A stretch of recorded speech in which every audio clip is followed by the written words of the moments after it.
Over the past couple of months, I've mentioned quite a few times in my videos that I am going to be building a Voron 0.1, and if you follow me over on Twitter, you would have definitely seen some updates or photos of some of the parts that I ordered for the build as they came in. The primary thing I've been waiting for is all the parts to arrive, because I did go ahead and source them all individually using the bill of materials or BOM over on the Voron website, and I was also waiting on a couple of projects that I was already working on to finish up. Well, I am super excited to announce that just about all of those projects have kind of finalized, and all of the parts that I need to start this build have arrived. So over the next couple of weeks here, I will be putting together my first Voron, which is the Voron 0.1. Now, initially, I wasn't sure how I was going to kind of document this on video. I didn't know whether I wanted to do some kind of a stream, but I don't have a really good setup for being able to stream a build here. And I didn't know if I wanted to kind of bombard the channel with just a bunch of different build videos of the Voron, especially with there already being some really solid videos out there. So ultimately, what I decided to do was make a couple of videos on kind of the before, the after, and then some of the printing, so that way I can just sort of take my time with this build and just do it at my own pace. So in today's video, being the first video in the few that I will be doing on the Voron, we are going to cover why I decided to build a Voron, why I decided to build the Voron 0.1 specifically, why I have decided to go ahead and self-source the parts instead of going with one of the kits that are out there.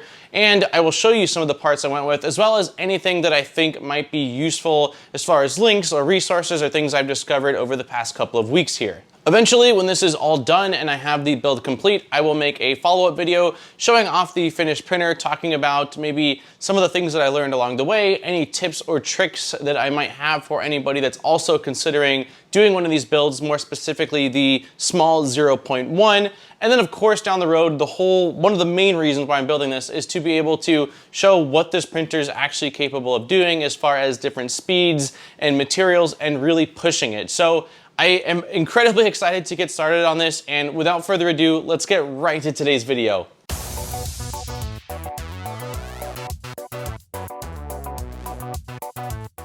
I feel like at this point, the Voron project has gained enough popularity that many people that are in this 3D printing space has probably heard of it or might be at least somewhat familiar with it. But in case any of you do not know what the Voron project is, or just maybe aren't familiar, I did want to quickly run through that. Voron is an open source RepRap project that was started back in 2015 with a fairly simple goal in mind, which was to make a kick-ass printer that would be a workhorse also without breaking the bank. A year after the project started, the first version of Voron was released, and since then there have been many iterations, completely new Voron printers released, a team of engineers formed, and a fairly large and active community that has come together around this project. The Voron printers are known for being very reliable and to print insanely fast, which is thanks to how over-engineered they really are compared to many of the other printers on the market, making them very attractive. The 5 Voron printers you will find on the Voron website at the time of recording are the 0, 1, 2, Switchwire, and Legacy. As of late, the most popular seem to be the 2.4 and the 0.1, but I also do know quite a few people that have built or are in the process of building the Switchwire. Links will be in the description over to their official website, where you will find things like the BOM,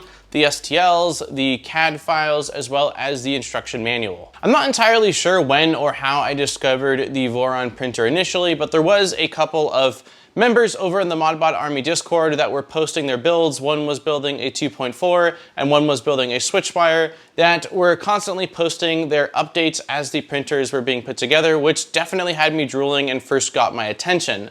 This was then followed by the release of the Voron 0.1 video that was done by CNC Kitchen, which took me from being excited or enticed with these printers to mildly obsessed with them, and that's when I really decided to dive into building one of these myself. Since then, I've made quite a few friends in the Voron community that have been an absolute wealth of knowledge and just incredibly friendly, and ultimately were the final catalyst in me deciding to build this printer. There are quite a few reasons why this project is so enticing to me and why I ultimately have decided to go ahead and build one of them. And one of them is that in the 6 years that I have been making videos pretty well catered to making or 3D printing and the additive space, I have constantly been myself studying and growing and experimenting and always testing new things, so that way I can go ahead and take that information and give that back to you guys and just make myself a more valuable asset to this community. And part of that is, again, by doing new things or things that I just haven't done before. A huge element to what has kept my fascination with this technology and 3D printing in general is just how much it has changed and constantly continues to change. Everything from the hardware evolving, the firmware evolving, the slicing software, and certainly the materials, which we've covered quite a few and continue to cover quite a few of the more advanced materials on this channel. There is just always something new to learn, and it is never stagnant, at least in my opinion. With the Voron build, there are quite a few things that I knew would be challenging as well as exciting to me. For starters, the Voron 0.1 uses a Core XY motion system, and with all the printers that I've tested out over the years, Core XY has got to be the least amount of experience I've had with 3D printers. Most of them are kind of your more standard Cartesian style or bed slinger, Prusa style, where the bed goes forward and backward, or the bed drops up and down, but the gantry is driven where the X has its own independent motor, the Y has its own independent motor, and it's not like the Core XY motion system. I've even got a lot more experience with Delta printers than I do with Core XY. Now, that being said, I do have some experience with Core XY printers. Like I reviewed the Sapphire a few years ago, which was a Core XY, and I've used a few others, but still, my knowledge with them is not nearly as involved as I would like it to be. And so one of the theories I had was that by actually assembling a Core XY motion system and just kind of routing the belts, it would really help me to understand it a bit more and then be able to kind of speak on behalf of that motion system even better to you guys. The next thing is speed, and I have said many times on this channel that I do not really push my printers as far as speed goes. I sometimes will just for fun a little bit, but I run them fairly conservatively, and that is because by doing so, I have gotten quite repeatable results, and I feel that things like on V-slot wheel machines with the wheels not coming loose and not having to constantly make sure that you are tightening things down, like I just overall think that going slow and steady typically is the better option. Now, does that mean that I don't like to print faster, that I wouldn't like to be able to print 3, 4, 5 times faster than my machines are able to? Of course not. The idea of being able to whip out a part in, that many times faster is absolutely amazing and would make things like rapid prototyping just so much better. And because of the way the Voron machines have been designed in their kind of, over-engineering that has gone into them, they are fantastic for pushing incredibly fast. And if you haven't seen the Vorons printing at maximum capacity, just type in YouTube Voron printer speed test and you will be absolutely mind blown by how quick these printers, without speeding up the video footage, but just in real time, are able to knock out prints in a quality that is very impressive compared to what any other machines I've actually ever seen are able to accomplish. So summarizing that, again, when I am working on my own projects, or maybe I just need to quickly iterate on a design to make sure my tolerances are correct, or to make sure that what I'm seeing on my CAD makes sense, and when I hold it in my hand, it's exactly what I wanted, being able to print out that part so much faster is certainly attractive to me and has its place. Next is firmware, and 99% of my experience with 3D printing firmware is with Marlin firmware. I did play around a little bit with the Repetier firmware back in 2014 when I flashed my DaVinci 1.0 in the ramps board with the Repetier firmware, and I think I played around with it a little bit more, but the rest of it has all been Marlin firmware, and I think Marlin firmware is absolutely fantastic. However, I have had quite a few questions on other firmwares over the year, be it Smoothie or RepRap or Clipper, and the Voron printers are typically recommended, or they're configured to run on Clipper firmware, which Clipper firmware takes a Raspberry Pi, and the Raspberry Pi does all of the processing, and then it basically uses essentially what's a host board, which I think on the 0.1, it's the SKR Mini E3 board, and so you have that has all your peripherals, but it's actually the Raspberry Pi that's independently doing all of its calculations, and because of that, Clipper is a fantastic firmware for anybody that's looking to really optimize their printer as far as speeds go, if you're looking to tune all of those different elements of the machine. And so I've had questions over the years on Clipper, in the last year I've had quite a bit of questions on Clipper, and my response is usually none, or just an I don't know, or maybe check in with so-and-so. Like, I just haven't had much to contribute to the conversation, and I'm really hoping to change that. The 0.1 is intended to be fully enclosed, and with the parts I source, I do have the ability to fully enclose, and will be, all of the sides and the top portion of it, which will make it a perfect printer in combination with the ABS parts that the body is made out of, which has a fairly high heat deflection for printing with more advanced materials, be it various nylons or even experimenting a bit with polycarbonate. And so having the ability to have this sort of really quick, advanced, accurate, fully enclosed platform is also something that is exciting to me, and I'm hoping it will allow me to continue to experiment with new materials and share those filaments with you guys. So those are the reasons why I decided to build a Voron. But why did I decide to build the Voron 0.1 specifically, which is this tiny little printer, compared to the 2.4, which I think, at least based off of the small survey of people that I know building Vorons or that have Vorons, seems to be the probably more popular one or the more common one. And part of it, or the main initial reason, really is just due to space constraints. I tell you guys all the time that I just don't have a lot of space, and this is essentially in a normal house where a dining room table would be, and it's got desk, printers, backdrop. Like, there's just not space in this tiny little apartment for tons and tons of printers, and that's a little bit laughable because there are tons and tons of printers, but I have to think about when I'm taking on a new large printer in here about where it's going to go and how will I be able to use it, and the 0.1 is just, one, adorable and much easier for me to find a place for. Also, realistically, when I'm doing my own printing, whether, for functional stuff that I do in most of my little electronics enclosures and projects like that, I would say that at least 90% of that is within the 6" by 6" by 6" build volume of the Voron 0.1. So although it might be really small, it's actually kind of a sweet spot for most of what I'm wanting to do. And of course, I've still got plenty of other larger form factor machines when I do need to print out those larger parts. Also, around the time when I was deciding which Voron I wanted to build, the Voron 0 had been updated to the Voron 0.1, which had some pretty awesome upgrades. One of the main ones was that it has a completely new extruder setup, where it went from a Bowden setup to a direct drive, which I was really excited for. They also beefed up the motors on it, which is great. And then there's quite a few other versions. Because I have only been, looking into Voron stuff for so long, I don't know all of the revisions from the 0 to 0.1, but it was quite an upgrade, and that kind of sealed the deal as like, yes, this is the latest, upgrade of this awesome little printer, and so I need to put together one of these machines. As far as sourcing the parts needed to build one of these printers, Voron doesn't actually sell kits of these machines, and instead, vendors or even sometimes members of the community will source these parts on their own and then sell them as kits. And alternatively, you can go the route I did, where on their website they have a BOM that has every single part that you'll need listed, the quantity that you'll need listed, and then I think most of them have 3 different links, so that way you have some choice as to where you want to order them from, if you want to pay a little bit more and go from a place that might be able to get them to you quicker, or if you want to go through AliExpress, and you can typically get them much cheaper there, but the shipping time is going to be quite a bit longer. Typically, going with a kit from a vendor instead of sourcing the parts on your own is going to be much cheaper. That's just because they usually order in bulk and then break them down into kits, and then they're able to sell them to you, while you're just going to be ordering,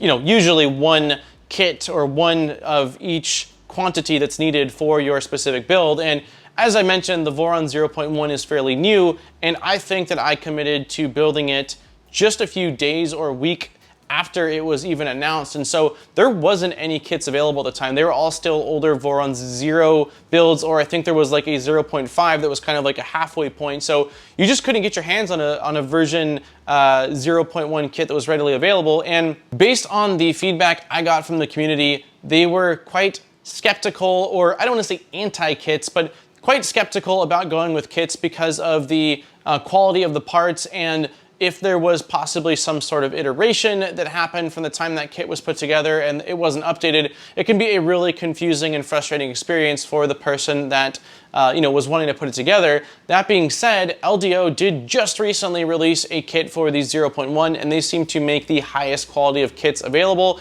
So if you did want to go the route of a kit, that seems to be your best option. And again, it will definitely save you some money. I think that when I looked at what the cost of the kit goes for versus what I paid, I probably paid about 50% more. So unless you want to have there are still some pluses of sourcing it yourself, like you've got full customizability of every single component going into your printer. Also, knowing myself and how small these screws were, I figured I would lose a ton of them. I would strip some of them. So I ordered probably double on a lot of the fasteners just so that way I had spares and I had extras and all that stuff. So there's definitely some pluses of going ahead and sourcing them yourself, but I do think that for a lot of people, just having everything come in one package, the simplicity and the cost savings are definitely going to be a really solid option to at least consider. Now, originally I wanted to go through each and every part that I sourced on my own for this build, but after looking through this massive box of parts that I had, it just seemed kind of silly to go through so many of the little things like fasteners that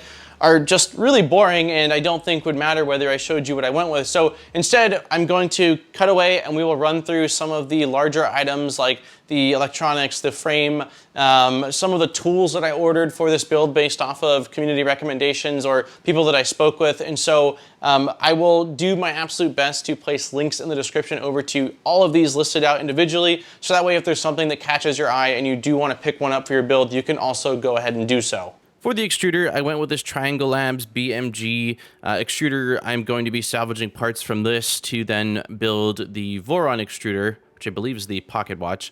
Then the board is the SKR Mini E3 version 2.0. This seems to be the most standard board, at least for the Voron 0.1 build. And Big Tree Tech was awesome enough to send this out for this particular build.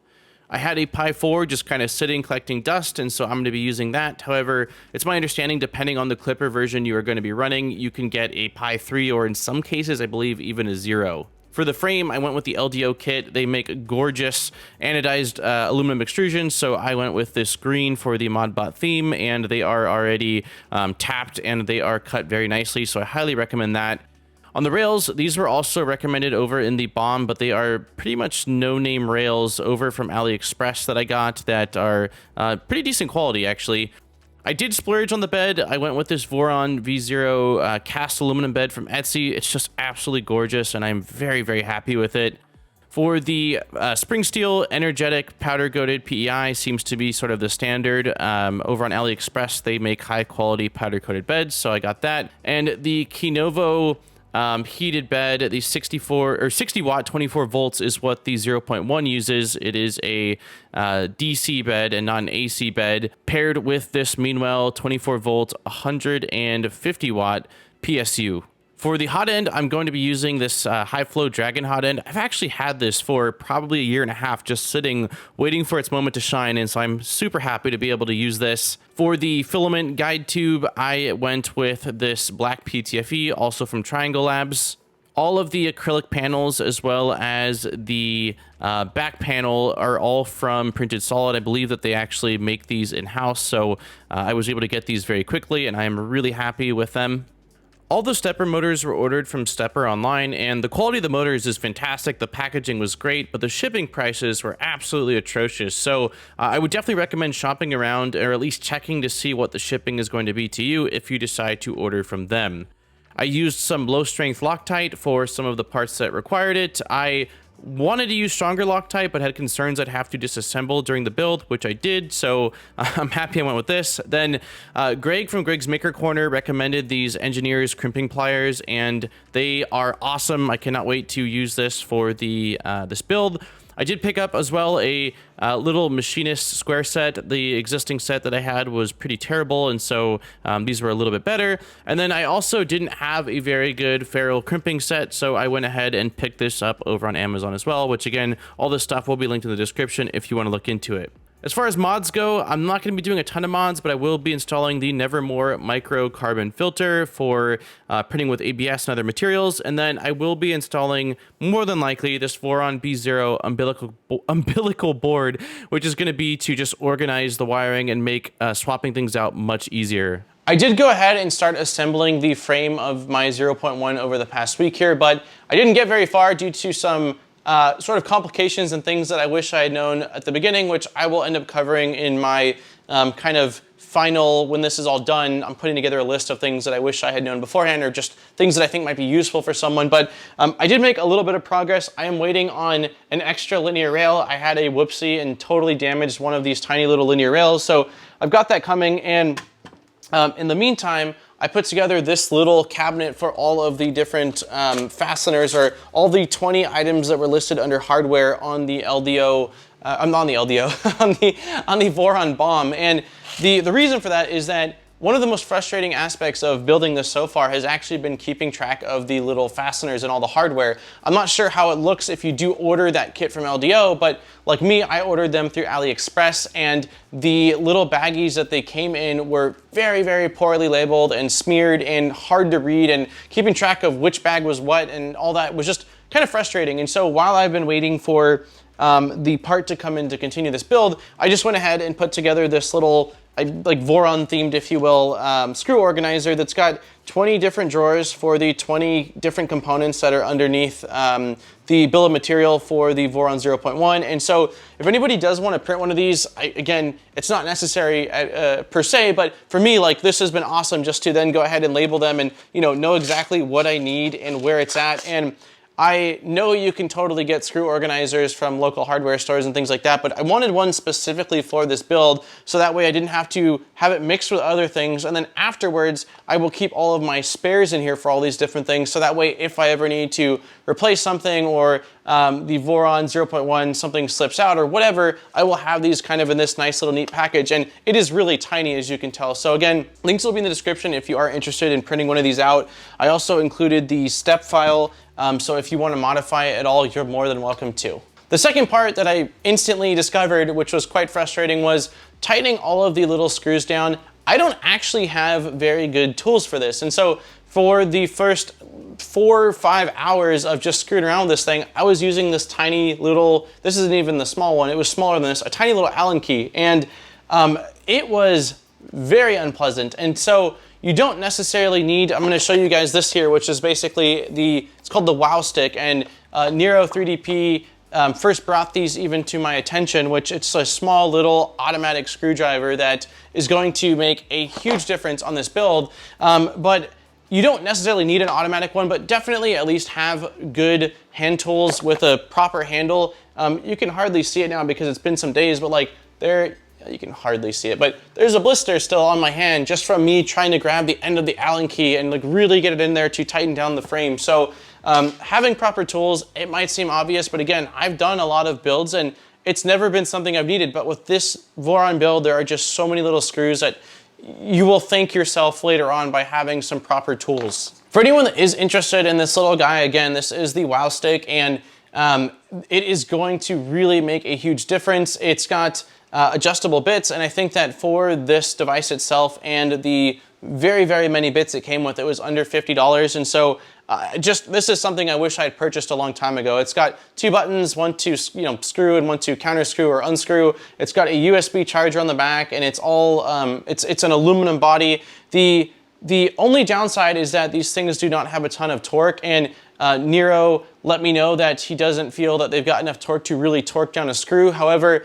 the other feedback I've gotten, and from my little bit of testing here, it does enough to get the screw in maybe 90% of the way, and then you can either hand tighten it the rest of the way with one of these, or use something like an Allen key or just a proper hand tool to finish the job. But still, even if this is able to take off, let's just say 75% of the turning with my hand, then it is absolutely worth it. So if anyone is interested, again, links will also be down below to this, and I will provide more feedback on it when I've got more hours underneath my belt with it. But so far, really, really excited to have this thing in my sort of catalog of tools. As mentioned earlier, I do plan on taking my time with this build because I really want to enjoy it, and I don't want to rush the process. Also, when I rush things, it's typically when I damage things or things go wrong. So I will be taking my time and just going step by step. But my goal is, I think we're a little bit over halfway through August, that by the end of September, this thing is just purring away and completely done. So I will give myself roughly a month-ish for the part to come in and just to get everything dialed in, and then I will follow up with that. So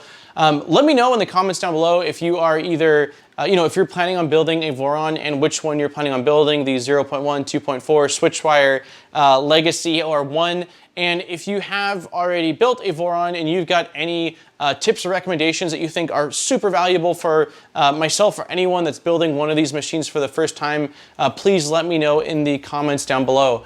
I hope you guys enjoyed this video. As always, thank you guys so much for watching. Don't forget to like and subscribe. We make a video every single week, so there's always fresh content coming your way. And if you do want to support the channel furthermore, I will place links down below in the description over to my Patreon, where there are some really awesome rewards. Huge thank you to all of my existing Patreon supporters. I appreciate each and every one of you guys, allowing me to come back every single week and spend more time doing what I love, which is making content for you guys to enjoy. On that note, this has been Daniel from ModBot, and I look forward to seeing you guys in my next video. Peace, guys.